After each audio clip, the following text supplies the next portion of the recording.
के आज म यति धेरै पैसाहरू गर्न सक्छु होला? खास कुरा त यस्तो थियो है। Hello hello guys, welcome to my mini blog. आइयो हजुरहरू सबैजना सन्चै हुनुहुन्छ होला, म पनि सन्चै छु। भोलि मेरो प्यारो हिरो भाइको वर्तमन्द हो। आज चाहिँ हल्दी माइजूले भाइलाई रेडी बनाइदिनु भयो, कपडा सपडा लाएर। त्यसपछि त्यहाँ फोटोको कार्यक्रम भयो।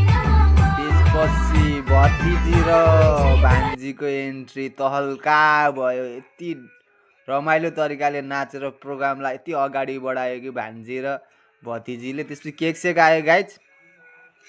केक सेक आइसकेपछि हामीले मेरो प्यारो भाइलाई दुधले नुहाइदियौँ। त्यसपछि बुनुले भतिजी बुनु भान्जीले सुरुमा हल्दी लगाइदिए। त्यसपछि माइजू अनि आउनु भएको सबैजना पाहुना लगायत सबैले लाउनु भयो।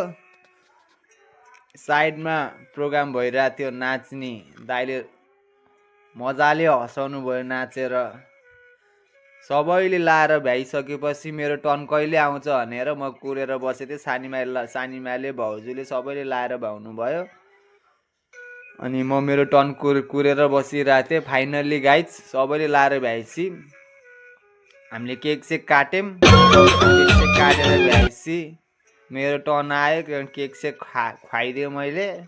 खानासाना खाएर हामी बेलुका गफसफ गऱ्यौँ एकछिन, अनि सुत्यौँ गाइज।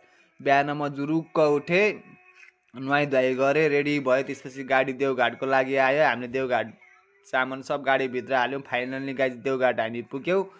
त्यहाँ गएको त यति राम्रो देवघाट, यति प्याक थियो गाइज। मेरो वर्तमन्द नभएको भए म देवघाटमै गर्थेँ होला कि। यति रमाइलो हुने रहेछ। फाइनल्ली गुरुबानी आइपुग्नु भयो। त्यसपछि जग्गे हामीले रेडी बनाएर भ्याएको थियौँ।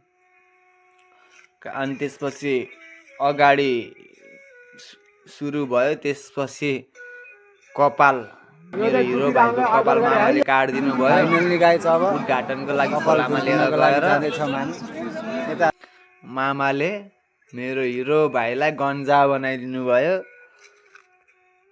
त्यसपछि मजाले ज्यानैभरि सेतो बेसा दलेर फेरि खोलामा लगेर मजाले नुहाइदिएर फेरि माइजूले कपडा सपडा लाएर फेरि एकछिन फोटो क्लास सुरु भयो। फोटो सोटो हानेर भ्याइसकेपछि फेरि आएर लागबत्तीको लागि हामी तयारीतिर लाग्यौँ। अलिअलि काम थियो बाँकी, त्यो काम पुरा गरेर